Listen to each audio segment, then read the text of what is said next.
Adjusting chuck jaws is something you're going to do on a regular basis on a CNC lathe. You're going to adjust jaws. You're probably even going to bore custom soft jaws. We do have custom soft jaws bored for the round tuits. So take a look at those when we're over there. That'll be something you have to make on a regular basis. Okay. The way these guys work. Let's see here. I'm going to go ahead and unbolt this chuck. Talk about setting these guys.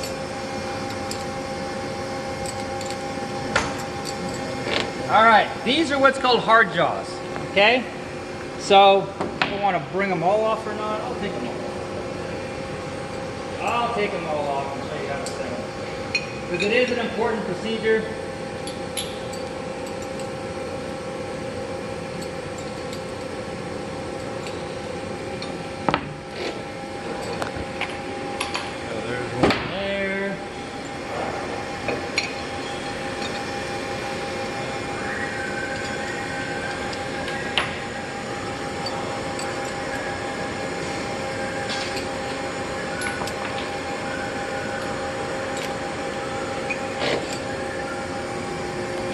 Alright, so this machine has their 1.5 millimeter serrations, okay, by 60 degrees. This is what controls the opening of your chuck and out your range. If you notice on the CNC chucks when you open and close them, they're very limited. They only go a little bit. Okay, so we constantly have to change these. We also got to make sure these are always clean and free of chips. That's very important. If you get any chips in there, it's not going to grip as well and you're going to mess up these serrations. Okay? Also, there are Zerk fittings at every single chuck job. These should be greased with a Zerk fitting at a shop probably like once a month. We have not hit ours in a while, so maybe tonight we'll try to grab our grease guns and just hit them. Because that's, if you want a properly working chuck that grips with a lot of force, you want to make sure you have a well lubricated chuck. You want the grease, not oil? It's a lithium grease. Typically it's a lithium grease, okay? All right, now these are called hard jaws, and these I bought at US Shop Tools. They are not keyed to the machine, okay? The downside with that is it's always gonna not be perfectly round when it starts, but it always plans on, you always plan on doing like extruded material that you're gonna turn and finish, okay? So sometimes some manufacturers, Femco is very generous when they sell their machines. The jaws, the hard jaws, they're actually ground and keyed to each chuck. Okay, Haas doesn't do that, but that's fine. When you do take these on and off, you've got to make sure that these are clean. We have a little bit of stuff in there. I guess I can blow them out. Also, the hardware. It typically uses standard size socket head cap screws, but you want to make sure you have the proper grade of bolts in there. And then these typically are made out of heat treated steel. Okay, you typically buy these unless you know the right stuff to make them out of. Okay, you wouldn't want to use regular mild steel. You wouldn't want to use steel that has too brittle, too much carbon content in there, and it would heat treated too hard because it would fracture. These are the last things in the world you want to have fracture. Okay, so on a lot of chuck jaws, you got to look at the number and make sure the number matches up to the jaws. Okay, but again, these are not keyed, so these aren't going to have that feature. Okay. So when we put these on, I'm going to start, first of all, make sure everything's nice and clean.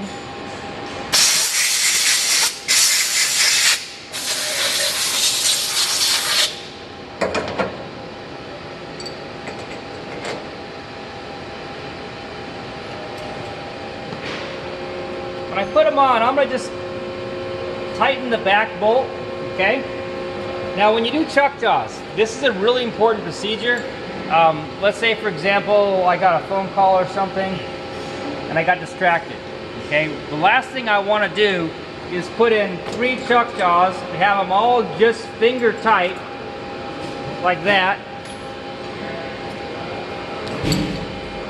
and like that.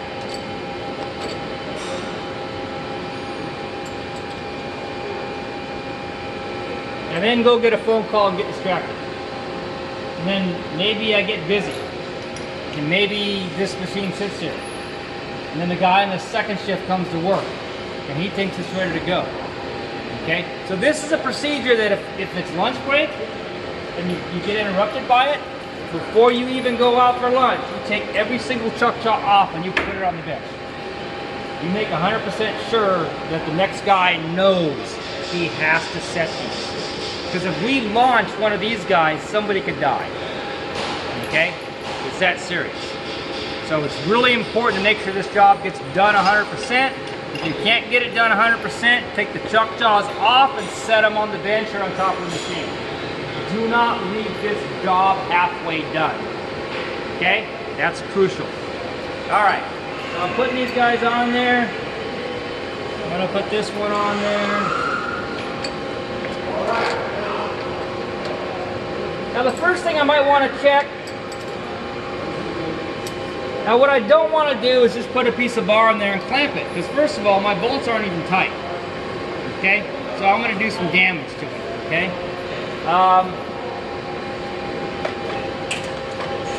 Can I even get my bar inside? I don't know. Nope, we've obviously got to do some adjustments. Oh, let's see here. I got that one there, I got that one there. Pretty sure that's the one that's off.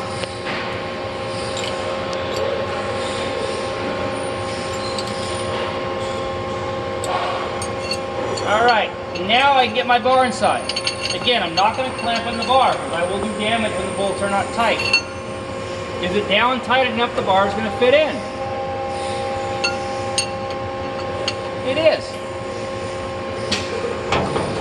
But how do I know I've got those jaws properly adjusted and held so the part doesn't wobble? Now there is an accessory you can buy. It's a little magnet mounted device that attaches to your tailstock. It shines a little laser dot, which is very handy because it will shine a laser dot on your chuck to give you a reference marker, and then you can use that to spin it around to find the jaw that's making it out of round. Okay, that's about 200 bucks for that tool. Okay, do you need that tool?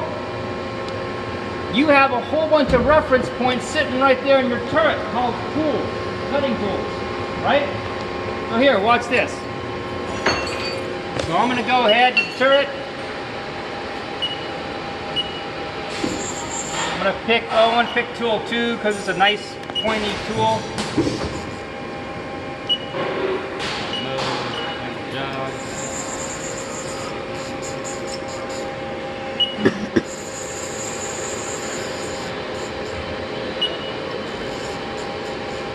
Bring it up close to my chuck.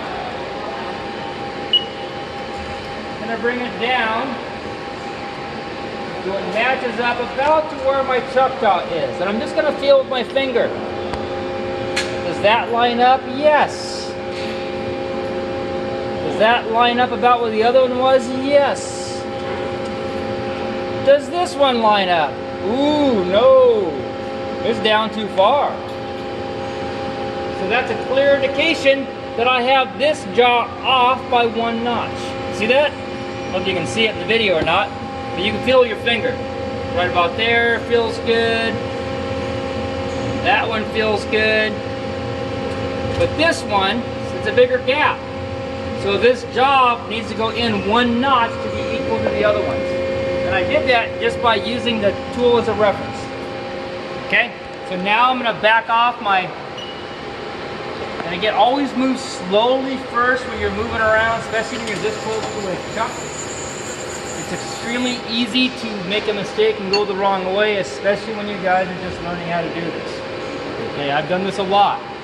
So, and I've made my share of mistakes, trust me. So I've really learned the habit of going slow first. Although occasionally I might bump something too. Alright, let's go in 1 notch. Click. Snug it up. Okay, so now I'm going to do the same thing. I'm going to bring my X in. I go slow, make sure I miss everything, and I did before, so I should be okay. Just get a reference point. I'm just checking to make sure I got about the same gap on everything, and I do. So now I use the tool as a reference point to get my chuck jaws adjusted. Okay? All right, so I'm gonna go ahead and move X off again. Move slow first, so you know you're going the right way. Then you can move fast. Back this guy out. Now, we want to make sure we still have enough range to grab our bar. And we do. Okay, so now I'm going to tighten it up.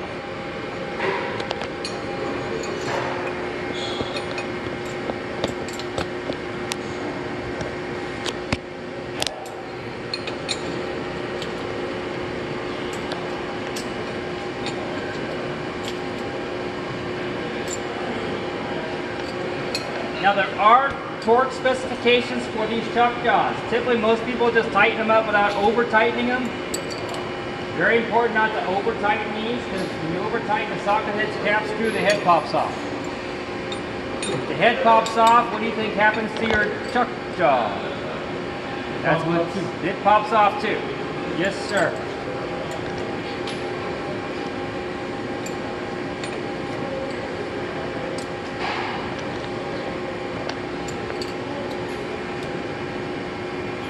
Haas has some really good videos on their website on maintaining chucks, how to bore soft jaws.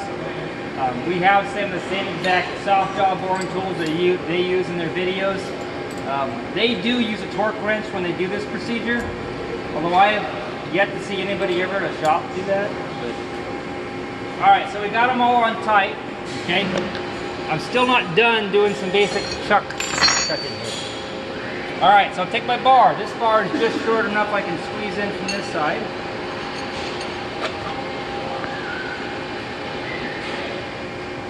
All right, so now I want to check how well my chuck is gripping my part, okay? Anybody here have a standard pencil? Like I think you have one there, Andrew. Can I borrow your pencil for a second? All right, a Sharpie works best for this, but a pencil will work. So now what we're gonna do, we close the chuck jaw down on top of my material. What I want to do is I want to make sure that our chuck is biting into the material, because when it is not running, it can actually seem like it's grabbing that material, but as you go to cut, and if you're aggressively taking rough cuts, you'll actually push the bar back in the chuck. Okay, so right now we'll make sure we got a good bite on it. So we'll take, just to mark as a reference, we're going to put like a line on the chuck jaw. We're going to put a reference line on the face of the chuck itself that matches up with it.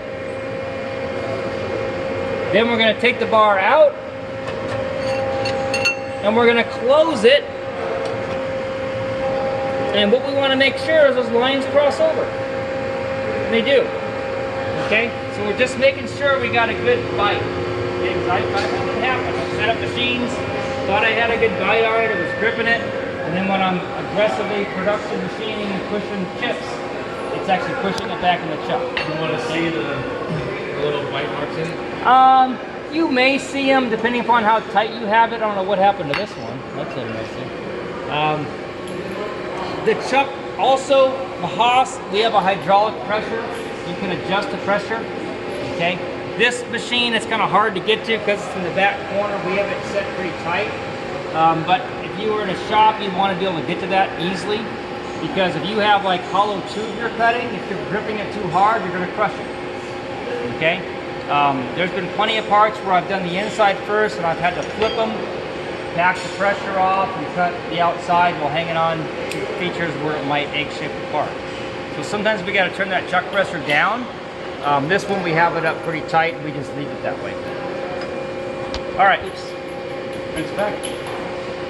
All right, so we have verified we got a good grip on it.